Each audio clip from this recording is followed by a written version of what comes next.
ध्यानम् अरुणां करुणातरङ्गिताक्षीं धृतपाशाङ्कुशपुष्पबाणचापाम् अणिमाधिविरावृताम् अयूकैः अहमित्येव विभावये भवानीं ध्यायेत् पद्मासनस्तां विकसितवदनां पद्मपत्रायताक्षीं हेमाभां पीतवस्त्रां करकलसितरदेवपद्मां वराङ्गीं सर्वालङ्कारयुक्तां सततमभयदां भक्तनम्रां भवानीं श्रीविद्यां शान्तमूर्तिं सकलसुरनुतां सर्वसम्पत्प्रदात्रीं सकुङ्कुमविलेपनामलिकचुम्बिकस्तूरिकां समन्दहसितेक्षणां ससरचापपासाङ्कुशाम् अशेषजनमोहिनीमरुणमाल्यभूषाम्बुरं जपाकुसुमभासुरां जपविधौ स्मरेदम्बिकाम्। ॐ ऐं ह्रीं श्रीं क्लीं श्रीमात्रे नमः। श्रीमाता श्रीमहाराज्ञी श्रीमत्सिंहासनेश्वरी चिदग्निकुण्डसम्भूता देवकार्यसमुद्यता उद्यद्भानुसहस्राभा चतुर्बाहुसमन्विता रागस्वरूपपाषाढ्या क्रोधाकाराङ्कुशोज्ज्वला मनोरूपेक्षुकोदण्डा पञ्चतन्मात्रसायका निजारुणप्रभापूरा मज्जद्ब्रह्माण्डमण्डला चम्पकाशोकपुन्नागा सौगन्धिकलसत्कचा कुरुविन्दमणिश्रेणी कलत्कोटीरमण्डिता अष्टमी चन्द्रविभ्राजा दलिकस्थलशोभिता मुखचन्द्रकलङ्काभा मृगनाभिविशेषका वदनस्मरमाङ्गल्या गृहतोरणचिल्लिका वक्त्रलक्ष्मी परिवाहा चलन्मीनाभलोचना नवचम्पकपुष्पाभा नासादण्डविराजिता ताराकान्तितिरस्कारी नासाभरणभासुरा कदम्बमञ्जरी क्लुप्ता कर्णपूरमनोहरा ताटङ्कयुगलीभूता तपनोडुपमण्डला पद्मरागशिलादर्शा परिभाविकपोलभूः नवविध्रुमबिम्बश्री न्यक्कारिरदनच्छदा शुद्धविद्याङ्कुराकारा द्विजपङ्क्तिद्वयोज्ज्वला कर्पूरवीटिकामोदा समाकर्षद्दिगन्तरा निजसल्लापमाधुर्या विनिर्भत्सितकच्छपि मन्दस्मितप्रभापूरा मज्जत्कामे समानसा अनाकलितसादृश्या चुबुकश्रीविराजिता कामे सबद्धमाङ्गल्या सूत्रशोभितकन्धरा कनकाङ्गदखेयूरा कमनीयभुजान्विता रत्नग्रैवेयचिन्ताका मुक्ता फलान्विता कामेश्वर प्रेमरत्नमणिप्रतिपणस्तनी नाभ्यालवालरोमाली लताफलकुचद्वयी लक्ष्यरोमलताधारतासमुन्नेय मध्यमा स्तनभारधळन्मध्या पट्टबन्धवलित्रया अरुणारुणकौसुम्भा वस्त्रवस्वत्कटीतटी रत्नकिङ्किणिकारम्या रसनादामभूषिता कामे सज्ञातसौभाग्या मार्धवोरुद्वयान्विता माणिक्यमकुटाकारा जानुद्वयविराजिता इन्द्रगोपपरिक्षिप्ता स्मरतूणाभजङ्घिका गूढगुल्फा कूर्मपृष्ठा जयिष्णुप्रपदान्विता नकदीधिति सञ्चन्ना नमज्जनतमो गुणा पदद्वयप्रभाजाला पराकृतसरोरुहा सिञ्जानमणिमञ्जीरा मण्डित श्रीपदाम्बुजा मराळी मन्दगमना महालावण्यसेवतिः सर्वारुणनवध्याङ्गी सर्वाभरणभूषिता शिवकामेश्वराङ्कस्ता शिवा स्वाधीनवल्लभा सुमेरुशृङ्गमध्यस्था श्रीमन्नगरनायिका चिन्तामणिगृहान्तस्था पञ्चब्रह्मासनस्थिता महापद्माटवी संस्था कदम्बवनवासिनी सुधासागरमध्यस्था कामाक्षी कामदायिनी देवर्षिगणसङ्घूता स्तूयमानात्मवैभवा बन्धासुरवधोद्युक्ता शक्तिसेना समन्विता सम्पत्करी समारूढा सिन्दूरव्रजसेविता अश्वारूढाधिष्ठिता स्वा कोटिकोटिभिरावृता चक्रराजरथारूढा सर्वायुधपरिष्कृता गेयचक्ररथारूढा मन्त्रिणी परिसेविता गिरिचक्ररथारूढा दण्डनाथा पुरस्कृता ज्वालामालिनिकाक्षिप्ता वह्निप्राकारमध्यगा बण्ढसैन्यवधोद्युक्ता शक्तिविक्रमहर्षिता नित्या पराक्रमाटोपा निरीक्षणसमुत्सुका बण्डपुत्रवधोद्युक्ता बाला विक्रमनन्दिता मन्त्रिण्यम्बा विरचिता विशङ्गवधतोषिता विशुक्रप्राणहरणा वाराही वीर्यनन्दिता कामेश्वरमुखालोका कल्पितश्रीगणेश्वरा महागणेशनिर्भिन्ना विघ्नयन्त्रप्रहर्षिता भण्डासुरेन्द्रनिर्मुक्ता शस्त्रप्रत्यस्त्रवर्षिणी कराङ्गुलिनखोत्पन्ना नारायणदशाकृतिः महापाशुपतास्त्राग्नि निर्दग्धासुरसैनिका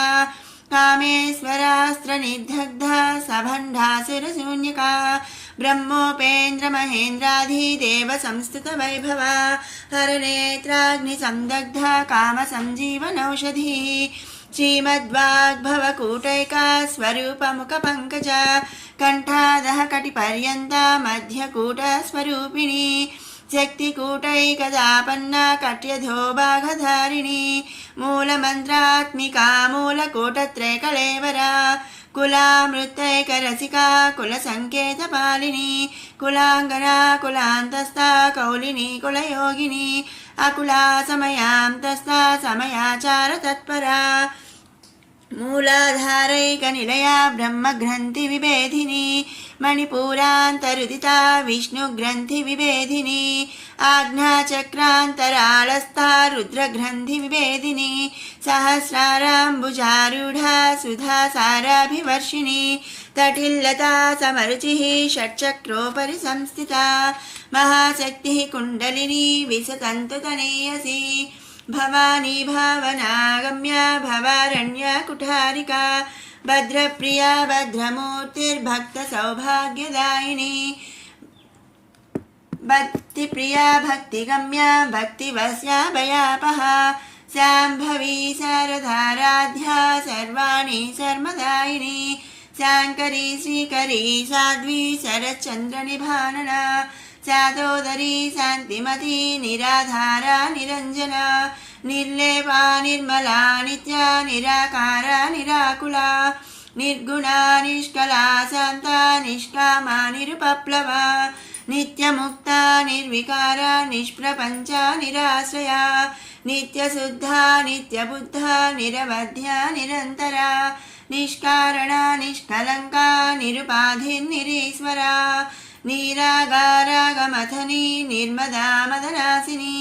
निश्चिन्ता निरहङ्कार निर्मोहा मोहनासिनी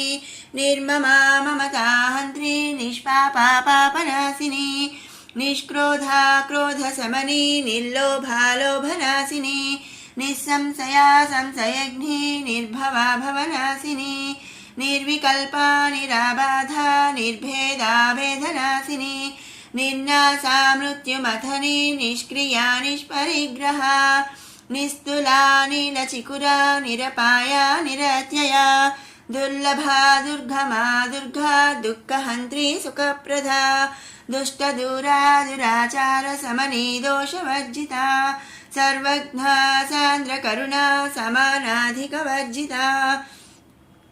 सर्वशक्तिमयी सर्वमङ्गला सद्गतिप्रदा सर्वेश्वरी सर्वमयी सर्वमन्त्रस्वरूपिणी सर्वयन्त्रात्मिका सर्वतन्त्ररूपा मनोन्मनी महेश्वरी महादेवी महालक्ष्मीर्मृडप्रिया महारूपा महापूज्या महापातकनाशिनी महामाया महासत्त्वा महाशक्तिर्महारतिः महाभोगा महेश्वर्या महावीर्या महाबला महाबुद्धिर्महासिद्धिर्महायोगीश्वरेश्वरी महातन्त्रा महामन्त्रा महायन्त्रा महासना महायागक्रमाराध्या महाभैरवपूजिता महाश्वर महाकल्पा महाताण्डवसाक्षिणी महाकामेश महिषी महात्रिपुरसुन्दरी चतुष्षष्ट्युपचाराढ्या चतुष्षष्टिकलामयी महाचतुष्षष्टिकोटि योगिनी गणसेविता मनुविद्या चन्द्रविद्या चन्द्रमण्डलमध्यगा चारुरूपा चारुहासा चारुचन्द्रकलाधरा चराचर जगन्नाथा चक्रराजनिकेतना पार्वती पद्मनयना पद्मरागसमप्रभा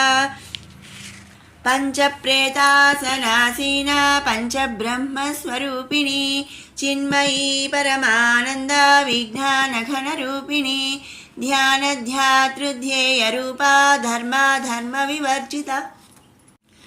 विश्वरूपा जागरिणी स्वपन्ती तैजसात्मिका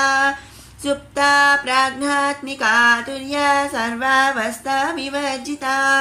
सृष्टिकर्त्री ब्रह्मरूपा गोप्त्री गोविन्दरूपिणी संहारिणी रुद्ररूपा तिरोधानकरीश्वरी सदाशिवानुग्रहदा पञ्चकृत्यपरायणा भानुमण्डलमध्यस्था भैरवी भगवानिनी पद्मासना भगवती पद्मनाभसहोदरी उन्मेषनिमिषोत्पन्ना विपन्नभुवनावलिः सहस्रशीर्षवदना सहस्राक्षी सहस्रपात् आब्रह्मकीटजननी वर्णाश्रमविधायिनी निजाघ्नरूपनिगमा पुण्या पुण्यफलप्रदा श्रुतिसीमन्तसिन्दूरी कृतपादाब्जधूलिका सकलागमसंदोहा सुक्तिसम्पुटमौक्तिका पुरुषार्थप्रदा पूर्णा भोगिनी भुवनेश्वरी अम्बिकानादिनिधना हरिब्रह्मेन्द्रसेविता नारायणी नादरूपा नामरूपा विवर्जिता ह्रीङ्कारी ह्रीमती हृद्या हेयोपादेयवर्जिता राजराजार्चिता राज्ञी रम्या राजीवलोचना रंजनी रमणीरस्या रणत्किङ्किणीमेखला रमा राकेन्दुवदना रतिरूपा रतिप्रिया रक्षाकरी राक्षसघ्नी रामा रमणलम्पटा काम्या कामकलारूपा कदम्बकुसुमप्रिया कल्याणी जगती कन्दा करुणारससागरा कलावती कलालापा कान्ता कादम्बरी प्रिया वरदा वामनयना वारुणी मदविह्वला विश्वाधिका वेदवेद्या विन्ध्याचलनिवासिनी विधात्री वेदजननी विष्णुमाया विलासिनी क्षेत्रस्वरूपा क्षेत्रेसी क्षेत्रक्षेत्रज्ञपालिनी क्षयवृद्धिविनिर्मुक्ता क्षेत्रपालसमर्चिता विजया विमला वन्द्या वन्दारुजनवत्सला वाग्वादिनी वामकेशी वह्निमण्डलवासिनी भक्तिमत्कल्पलतिका पशुपाशविमोचनी संहृता शेषपाषण्डा सदाचारप्रवर्तिका तापत्रयाग्निसन्तप्ता समाह्लादनचन्द्रिका तरुणी तापसाराध्या तनुमध्या तमोपहा चितिस्तत्पथलक्ष्यार्थः चिदेकरसरूपिणी स्वात्मानन्दलविभूता ब्रह्माध्यानन्दसन्ततिः परा प्रत्यक्षतिरूपा पश्यन्ती परदेवता मध्यमा वैखरीरूपा भक्तमानसहंसिका कामेश्वरप्राणनाडी कृतघ्ना कामपूजिता शृङ्गाररससम्पूर्णा जया जालन्धरस्थिता ओड्यानपीठनिलया बिन्दुमण्डलवासिनी रहो यागक्रमाराध्या रहस्तर्पणतर्पिता सद्यः प्रसादिनी विश्वसाक्षिणी साक्षिवर्जिता षडङ्गदेवतायुक्ता षड्गुण्यपरिपूरिता नित्यक्लिन्ना निरुपमा निर्वाणसुखदायिनी नित्या षोडशिखारूपा श्रीकण्ठार्धशरीरिणी प्रभावती प्रभारूपा प्रसिद्धा परमेश्वरी मूलप्रकृतिरव्यक्ता व्यक्ता व्यक्तस्वरूपिणी व्यापिनी विविधाकारा विद्या विद्यास्वरूपिणी महाकामे सनयना कुमुदाह्लादकौमुदी भक्तहार्दतमो भेद भानुमद्भानुसन्ततिः शिवदूती शिवाराध्या शिवमूर्ति शिवङ्करी शिवप्रिया शिवपरा शिष्टेष्टा शिष्टपूजिता अप्रमेया स्वप्रकाशा मनोवाचामगोचरा चिच्शक्तिश्चेतनारूपा जडशक्तिर्जडात्मिका गायत्री व्याहृति सन्ध्या द्विजवृन्दनिषेविता तत्त्वासना तत्त्वमयी पञ्चकोशान्तरस्थिता निस्सीममहिमा नित्ययौवनमदशालिनी मदघूर्णितरक्ताक्षी मदपाटलगण्डभूः नवचन्दन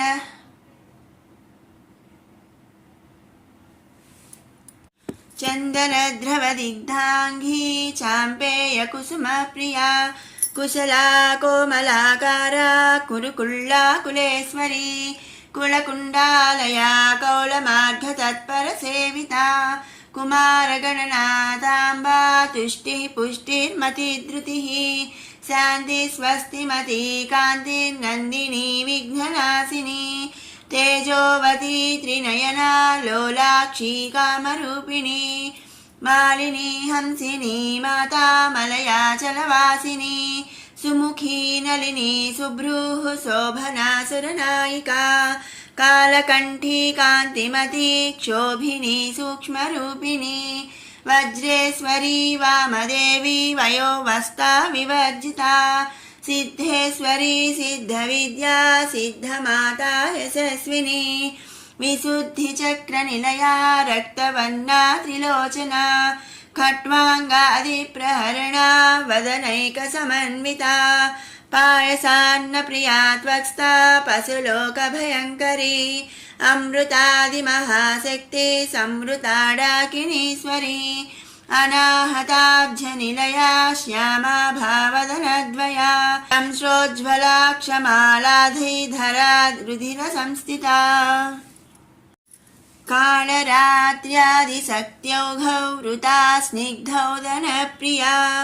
महावीरेन्द्रवरदा राकिण्यम्बा स्वरूपिणी मणिपूराब्जनिलया वदनत्रयसंयुता वज्रादिकायुधोपेता डामर्यादिभिरावृता रक्तवर्णा मांसनिष्ठा गुणान्नप्रीतमानसा समस्तभक्तसुखदा लाकिण्यम्बा स्वरूपिणी स्वाधिष्ठानाम्बुजगता चतुर्वक्त्र मनोहरा शूलाध्यायुधसम्पन्ना पीतवर्णातिगर्विता मेधोनिष्ठा मधुप्रीता बन्दिन्यादिसमन्विता दध्यन्नासक्तहृदया काकिनी रूपधारिणी मूलाधाराम्बुजारूढा पञ्चवक्त्रास्ति संस्थिता अंकुशादिप्रहरणा वरदादिनिषेविता मुद्गौधनासक्तचित्ता साकिन्यम्बा स्वरूपिणी आज्ञाचक्राब्जनिलया शुक्लवर्णा षडानना मज्जा संस्था हंसवती मुख्यशक्तिसमन्विता हरिद्रान्नैकरसिका हाकिनी रूपधारिणी सहस्रदलपद्मस्था सर्ववर्णोपशोभिता सर्वायुधधरा शुक्ला संस्थिता सर्वतोमुखी सर्वौदन प्रीतचित्ता याकिन्यम्बा स्वरूपिणी स्वाहा स्वधा मतिर्मेधा श्रुतिस्मृतिरनुत्तमा पुण्यकीर्तिः पुण्यलभ्या पुण्यश्रवणकीर्तना पुलोमजार्चिता बन्धमोचनी बन्धुरालका विमत्सरूपिणी विद्या वियदादिजगत्प्रसूः सर्वव्याधिप्रशमनी सर्वमृत्युनिवारिणी अग्रगण्या चिन्त्यरूपा कलिकल्मषनाशिनी कात्यायनी कालहन्त्री कमलाक्षनिषेविता ताम्बूलपूरितमुखी दाडिमी कुसुमप्रभा मृगाक्षी मोहिनी मुख्या मृढानी मित्ररूपिणी नित्यतृप्ता भक्तनिधि नियन्त्री निकलेश्वरी मैत्र्यादिवासनालभ्या महाप्रलयसाक्षिणी पराशक्ति परानिष्ठा प्रज्ञानघनरूपिणी माध्वीपानालसामत्ता मातृकावर्णरूपिणी महाकैलासनिलया मृणाला मृदुदोर्लता महनीया दयामूर्तिः महासाम्राज्यशालिनी आत्मविद्या महाविद्या श्रीविद्या कामसेविता श्रीषोडशाक्षरी विद्या त्रिकूटा कामकोटिका कटाक्ष किङ्करीभूता कमला कोटिसेविता शिरस्थिता चन्द्रनिभा फालस्तेन्द्रधनुप्रभा हृदयस्तारविप्रख्या त्रिगुणान्तरदीपिका दाक्षायणी दैत्यहन्त्री दक्षयज्ञविनाशिनी दरान्दोलितदीर्घाक्षी दरहासोज्ज्वलोन्मुखी गुरुमूर्तिर्गुणनिधिर्गोमाता गुहजन्मभूः देवेशी दण्डनीतिस्था दहराकाशरूपिणी प्रतिपन्मुख्यराकान्ता तिथिमण्डलपूजिता कलात्मिका कलानाथा काव्यालापविमोदिनी सचामररमावाणी सव्यदक्षिणसेविता आदिशक्तिरमेयात्मा परमा पावनाकृतिः अनेककोटिब्रह्माण्डजननी दिव्यविग्रहा क्लीङ्कारी केवला गुह्या कैवल्यपददायिनी त्रिपुरा त्रिजगद्वन्द्या त्रिमूर्तिस्त्रिदशेश्वरी त्र्यक्षरी दिव्यगन्धाढ्या सिन्दूरतिलकाञ्चिता उमा शैलेन्द्रतनया गौरी गन्धर्वसेविता विश्वगर्भा स्वर्णगर्भा वरदा वागधीश्वरी ध्यानगम्या परिच्छेद्या ज्ञानदा ज्ञानविग्रहा सर्ववेदान्तसंवेद्या सत्यानन्दस्वरूपिणी लोपामुद्रार्चिता लीला क्लुप्ता ब्रह्माण्डमण्डला अदृश्यादृश्यरहिता विज्ञात्री वेद्यवर्जिता योगिनी योगदा योग्या योगानन्दा युगन्धरा इच्छाशक्ति ज्ञानशक्ति क्रियाशक्ति स्वरूपिणी सर्वाधारा सुप्रतिष्ठा सदसद्रूपधारिणी अष्टमूर्तिरजा जैत्री लोकयात्रा विधायिनी एकाकिनी भूमरूपा निर्द्वैताद्वैतवर्जिता अन्नदा वसुधा वृद्धा ब्रह्मात्म्यैकस्वरूपिणी बृहती ब्राह्मणी ब्राह्मी ब्रह्मानन्द बलिप्रिया भाषारूपा बृहत्सेना भावा भावविवर्जिता सुखाराध्या शुभकरी शोभना सुलभागतिः राजराजेश्वरी राज्यदायिनी राज्यवल्लभा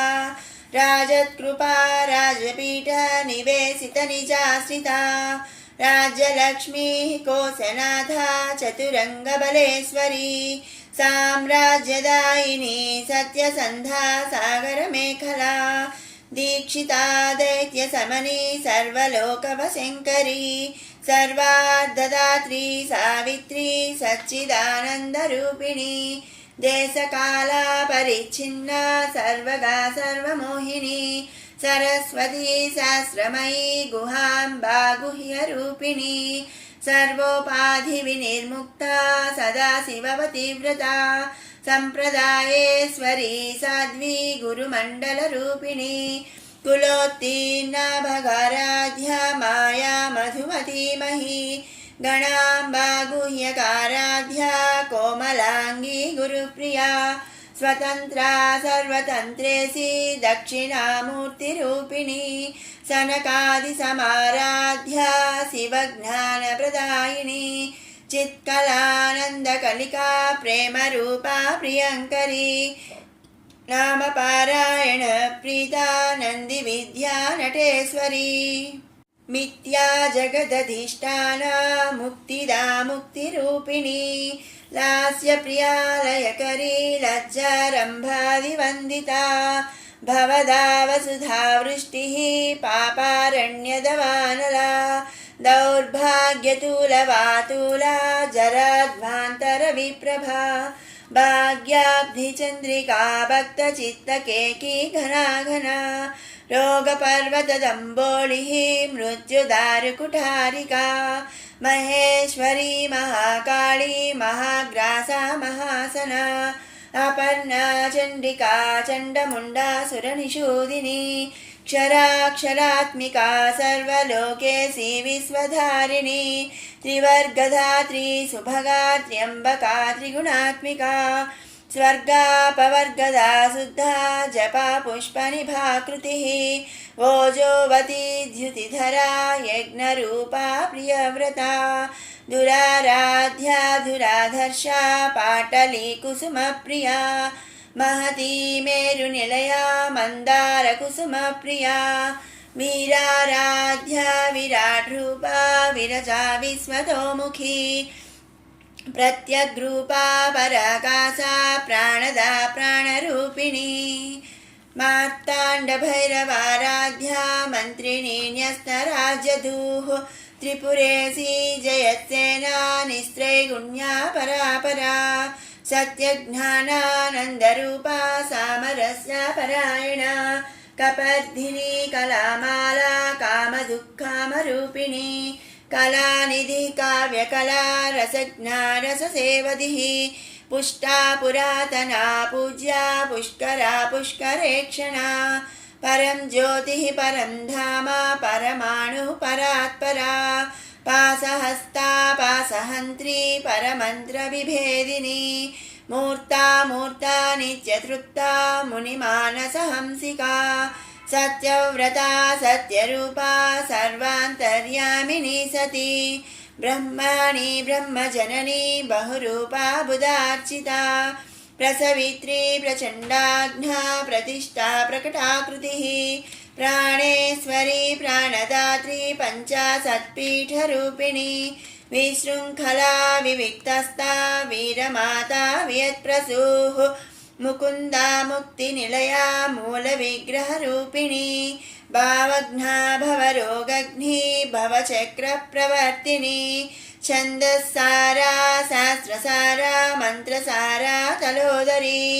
उदारकीर्तिरुद्धाम वैभवा वर्णरूपिणी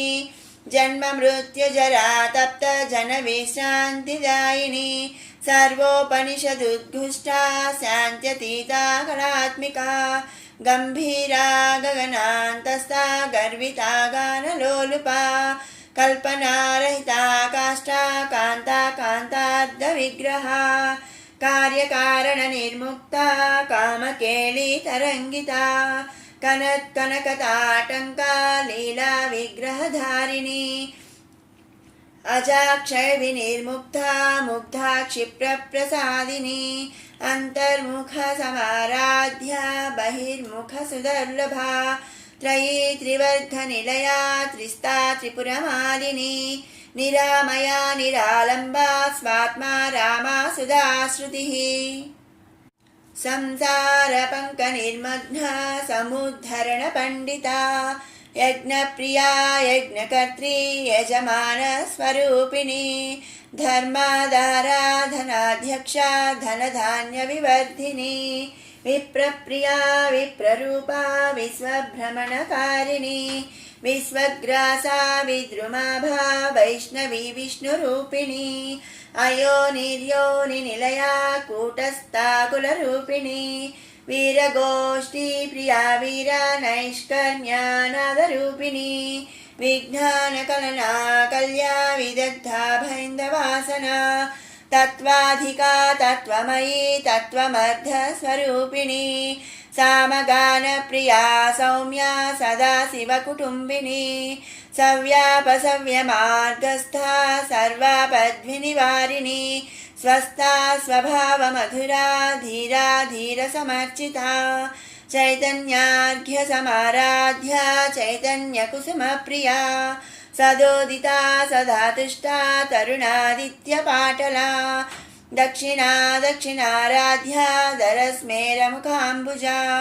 कौलिनी केवलानर्घ्या कैवल्यपददायिनी स्तोत्रप्रिया स्तुतिमती श्रुतिसंस्तुतवैभवा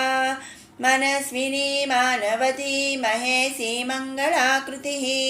विश्वमाता जगद्धात्री विशालाक्षी विरागिणी प्रगल्भा परमोदारा परामोदा मनोमयी व्योमकेशी विमानस्था वज्रिणी वामकेश्वरी पञ्चयज्ञप्रिया पञ्चप्रेतमञ्चाधिसायिनी पञ्चमी पञ्चभूतेशी पञ्चसङ्ख्योपचारिणी शाश्वती शाश्वतैश्वर्या सर्वदा शम्भुमोहिनी धराधरसुता धन्या धर्मिणी धर्मवर्धिनी लोकातीता गुणातीता सर्वातीता समात्मिका बन्धुककुसुमप्रज्ञा बाला लीलविनोदिनी सुमङ्गली सुखकरी सुवेशाढ्या सुवासिनी सुवासिन्यर्चनप्रीता शोभना शुद्धमानसा बिन्दुतर्पणसन्तुष्टात् पूर्वजा त्रिपुराम्बिका दशमुद्रा समाराध्या त्रिपुरा श्रीवशङ्करी ज्ञानमुद्रा ज्ञानगम्या ज्ञानज्ञेयस्वरूपिणी योनिमुद्रा त्रिखण्डेशी त्रिगुणाम्बा त्रिकोणगा अनघाद्भुतचारित्रा वाञ्छितार्थप्रदायिनी अभ्यासातिशयज्ञाता षडद्वातीतरूपिणी अव्याजकरुणामूर्तिः अज्ञानध्वान्तदीपिका आबालगोपविदिता सर्वानुल्यङ्गशासना श्रीचक्रराजनिलया श्रीमत्त्रिपुरसुन्दरी आबालगोपविदिता सर्वानुल्लङ्गशासना श्रीचक्रराजनिलया श्रीमत्त्रिपुरसुन्दरी श्रीशिवा शिवशक्त्येकरूपिणी ललिताम्बिका एवं श्रीललितादेव्या नाम्नां सहस्रकं जगुः इति श्रीब्रह्माण्डपुराणे उत्तरखण्डे श्रीहयग्रीवागस्त्यसंवादे श्रीललितारहस्यनामसाहस्रस्तोत्रकथनं नाम द्वितीयोऽध्यायः समाप्तम्। सर्वं श्रीललितापरदेवतार्पणमस्तु। उत्तरपीठिका। हयग्रीव उवाच इत्येतन्नाम साहस्रं कथितं ते घटोद्भवा रहस्यानां रहस्यं च ललिता प्रीतिदायकम् अनेन सदृशं स्तोत्रं न भूतं न भविष्यति सर्वरोगप्रशमनं सर्वसम्पत्प्रवर्धनं सर्वापमृत्युशमनं कालमृत्युनिवारणं सर्वाज्वरार्तिशमनं दीर्घायुष्यप्रदायकं पुत्रप्रथमपुत्राणां पुरुषार्थप्रदायकम् इदं विशेषात् श्रीदेव्या स्तोत्रं प्रीतिविधायकं जपे नित्यं प्रयत्नेन ललितोपप्रास्थितत्परः प्रातः स्नात्वा विधानेन सन्ध्याकर्म समाप्य च पूजागृहं ततो गत्वा चक्रराजं समर्चयेत् विद्यां जपेत् सहस्रं वा त्रिशतमेव वा रहस्यनाम साहस्रमिदं पश्चात् पठेन्नरः जन्ममध्ये सकृच्चापि य एतत्पठते सुधीः तस्य पुण्यफलं वक्ष्ये शृणुत्वं कुम्भसम्भव गङ्गादिसर्वतीर्थेषु यः स्नायात् कोटिजन्मसु कोटिलिङ्गप्रतिष्ठां च यः कुर्यादविमुक्तके कुरुक्षेत्रे तु यो दद्यात् कोटिवारं रविग्रहे कोटिं सुवर्णभाराणां श्रोत्रियेषु द्विजन्मसु यः कोटिं हयमेधानामाहवेरेद्घां गरोधसि आचरेत् कूपकोटिर्यो निर्जले मरुभूतले दुर्भिक्षे यः प्रतिदिनं कोटिब्राह्मणभोजनं श्रद्धया परया कुर्यात् सहस्रपरिवत्सरान् तत्पुण्यं कोटिगुणितं भवेत् पुण्यमनुत्तमम् रहस्यनाम साहस्रे नाम्नोऽप्येकस्य कीर्तनात् रहस्यनाम साहस्रे नामैकमपि यः पठेत् तस्य पापानि नश्यन्ति महान्त्यपि न संशयः नित्यकर्माननुष्ठानान् निषिद्धकरणादपि यत्पापं जायते पुंसां तत्सर्वं नश्यति ध्रुवम् बहुनात्र किमुक्तेन शृणुत्वं कुम्भसम्भव अत्रैकनाम्नो या शक्तिः पातकानां निवर्तने तन्निवर्त्यमघं कर्तुं नालं लोकाश्चतुर्दश यस्त्यक्त्वा नाम सहस्रं पापहानिमभीप्सति स हि सीदनिवृत्त्यर्थं हिमशैलं निषेवते भक्तो यः कीर्तयेन्नित्यमिदं नाम सहस्रकं तस्मै श्रीललितादेवी प्रीत्याभीष्टं प्रयच्छति अकीर्तयन्निदं स्तोत्रं कथं भक्तो भविष्यति नित्यं संकीर्तनाशक्तः कीर्तयेत् पुण्यवासरे संक्रान्तौ विघवे चैव स्वजन्मत्रितये नवम्यां वा चतुर्दश्यां सितायां शुक्रवासरे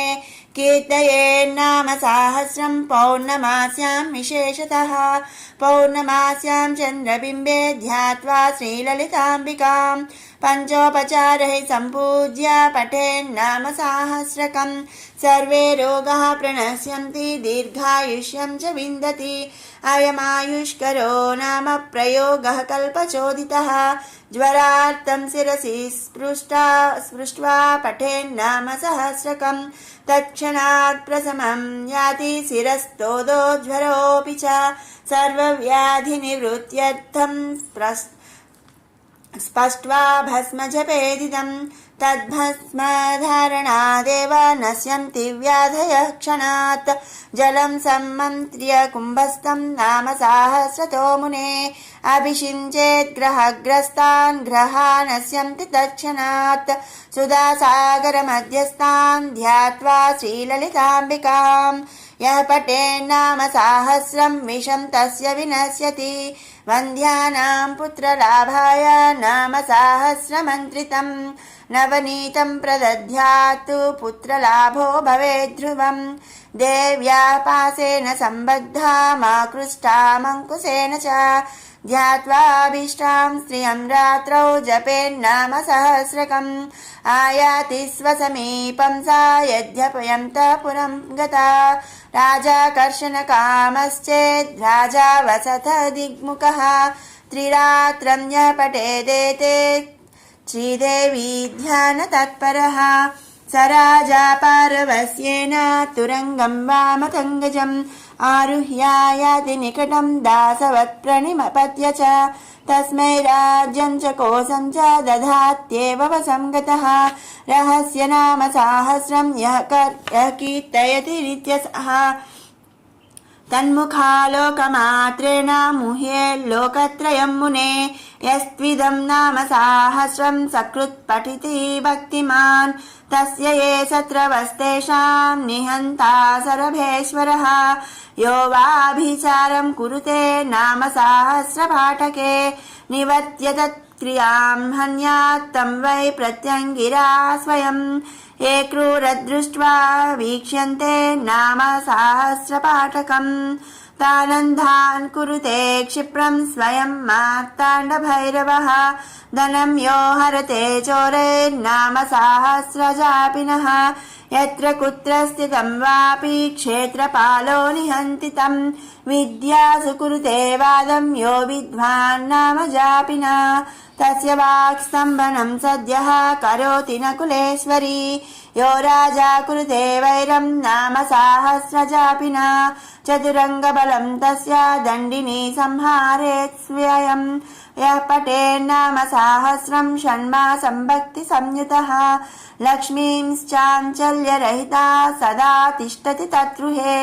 मासमेकं प्रतिदिनं त्रिवारं यः पठेन्नरः भारती तस्य जिह्वाग्रे रङ्गे नृत्यति नित्यसः यस्त्वेकवारं पठति पक्षमात्रमतन्द्रिक्तः मुह्यन्ति कामवसगा मृगाक्ष्यस्तस्य वीक्षणात् यः पठेन्नाम सहस्रं जन्म मध्ये सकृन्नरः तद्दृष्टिगोचराः सर्वे मुच्यन्ते सर्वकिल्बिषैः यो वेत्ति नाम सहस्रं तस्मै देयं द्विजन्मने अन्नं वस्त्रं धनं धान्यं नान्येभ्यस्तु कदाचन श्रीमन्त्रराजं यो वेत्ति श्रीचक्रं यः समर्च्यति यः कीर्तयति नामानि तं सत्पात्रं विदुर्बुधाः तस्मै देयं प्रयत्नेन श्रीदेवी प्रीतिमिच्छता न कीर्तयति नामानि मन्त्रराजं न वेत्ति यः पशुतुल्यः स विज्ञेयस्तस्मै दत्तं निरर्थकं परीक्ष्य विद्या विदुषस्तेभ्यो दद्याद्विचक्षणः श्रीमन्त्रराजनदृश्यो यथा मन्त्रो न विद्यते देवता ललिता तुल्या यथा नास्ति घटोद्भवा रहस्य नाम सहस्रतुल्या नास्ति तथा स्तुतिः लिखित्वा पुस्तके यस्तु नाम सहस्रमुत्तमं समर्चयेत् सदा भक्त्या तस्य तुष्यति सुन्दरी बहुनात्र किमुक्तेन शृणुत्वं कुम्भसम्भवा नानेन सदृशं स्तोत्रं सर्वतन्त्रेषु दृश्यते तस्मादुपासको नित्यं कीर्तयेदिदमादरात् एभिर्नाम सहस्रैस्तु श्रीचक्रं योऽर्चयेत् सकृत् पद्मैर्वा तुलसी पुष्पैः कल्हारैर्वा कदम्बकैः चम्पकैर्झाति कुसुमैर्मल्लिकाकवरवीरकैः उत्पलैर्बिल्वपत्रैर्वा कुन्दकेसरपाटलैः अन्यैः सुगन्धिकुसुमैः केतकी माधवीमुखैः तस्य पुण्यफलं वक्तुं न शक्नोति महेश्वरः सा वेत्ति ललिता देवी स्वचक्रार्चनघं फलम् अन्ये कथं विजानीयर्ब्रह्माद्यः स्वल्पमेधनः प्रतिमासं पौर्णमास्यामेभिर्नाम सहस्रकैः रात्रौ यश्चक्रराजस्तामर्चयेत् परदेवतां न स एव ललितारूपस्तद्रूपा ललिता स्वयं न तयोर्विद्यते भेदो भेदकृत् पापकृत् भवेत् महानवम्यां यो भक्तः श्रीदेवीं चक्रमध्यगाम् अर्चयेन्नाम सहस्रैस्तस्य मुक्तिः करे स्थिता यस्तु नाम सहस्रेण शुक्रवारे समर्चयेत् चक्रराजे महादेवीं तस्य पुण्यफलं शृणु सर्वान् कामानवाप्येह सर्वसौभाग्यसंयुतः पुत्रपौत्रादिसंयुक्तो भुक्त्वा भोगान् नथेप्सितान् अन्ते श्रीललिता देव्या सायुज्यमतिदुर्लभम् प्रार्थनीयं शिवाद्यैश्च प्राप्नोत्येव न संशयः यः सहस्रं ब्राह्मणानामेभिर्नाम सहस्रकैः समर्च्य भोजयेद्भक्त्या पायसा पूपषड्रसैः तस्मै प्रीणाति ललिता स्वसां राज्यं प्रयच्छति न तस्य दुर्लभं वस्तु त्रिषु लोकेषु विद्यते निष्कामः कीर्तयेद्यस्तु नाम सहस्रमुत्तमं ब्रह्मज्ञानमवाप्नोति येन मुच्येत बन्धनात् धनार्थी धनमाप्नोति यशोर्थी चाप्नुयादृशः विद्यार्थी चाप्नुयाद्विद्यां नाम सहस्रकीर्तनात् नानेन सदृशं स्तोत्रं भोगमोक्षप्रदं मुने कीर्तनीयमिदं तस्मात् भोगमोक्षार्थिभिर्नरैः चतुराश्रमनिष्ठैश्च कीर्तनीयमिदं सदा स्वधर्मसमनुष्ठान वैकल्यपरिपूर्तये कलौ पापैकबहुले धर्मानुष्ठानवर्जिते नाम संकीर्तनं मुक्त्वा नृणां नान्यत्परायणं लौकिकाद्वचनान् मुख्यं विष्णुनामानुकीर्तनं विष्णुनाम सहस्राच्च शिवनामैकमुत्तमं शिवनाम सहस्राच्च देव्या नामैकमुत्तमं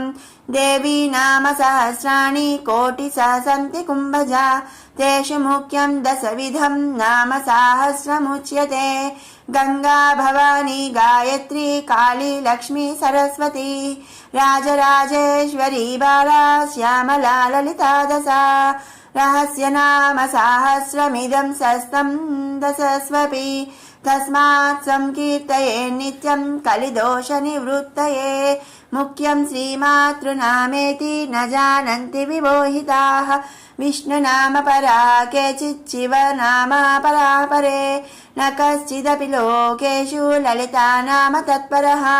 येनान्यदेवता नाम कीर्तितं जन्मकोटिषु तस्यैव भवति श्रद्धा श्रीदेवी नाम कीर्तने